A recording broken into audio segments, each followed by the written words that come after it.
In terms of, your engagement with the seller before they do an open home, do you have a lot of input in terms of, how they stage it, how they finish it? Because this place is pretty on point. Yeah, so the lady that owns this, her and her husband, she's like, it's something that she does sort of naturally. So she had an idea how she wanted it to be. I think most people have a general concept of how they want to present their house for sale. It really just depends on their appetite for it. So if they want me to give them an indication as to what they should do. Sometimes people ask just for decluttering and all that sort of stuff, but it's a fine line because you don't want to go in and I've seen a lot of houses where they've had advice and they've stripped it out, so they've said, get all your photos off the wall, or, your personal family photos and all that sort of stuff down.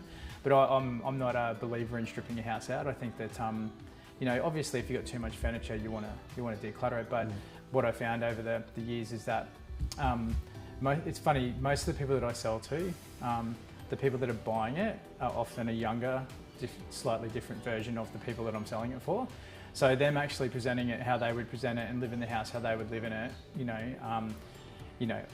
would really actually attract that same kind of, I guess, profile of person. It creates that warmth, doesn't it? It's just a bit of vibe, it's actually just a bit of life. It is what it is. Like, it's a family home, so if you've lived in it, so there's certain people that, like, these guys are just, very neat and tidy. They're very structured in the way that they live and how their house is. So that obviously reflects in the upkeep of the house and how they roll with it. But not everyone's going to have a house like this either. You know what I mean? Yeah, So, yeah. But I think if you can have a house, presented at this level, it's amazing. Yeah. I mean, ideally, if I could have fully renovated houses that were fully staged, looking amazing, that's obviously the ultimate, but it's not real. It's not the reality of life.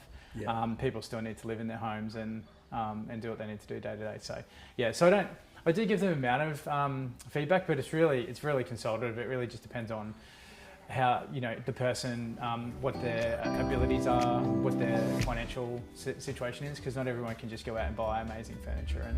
And certainly the stage furniture is quite expensive, so it's quite a few $1,000s for a month. So it's a lot to invest in. It's a lot, it's a lot.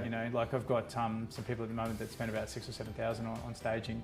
In that particular case, I think it's going to pay dividends, but it's not always going to be the case. So I guess if it's a high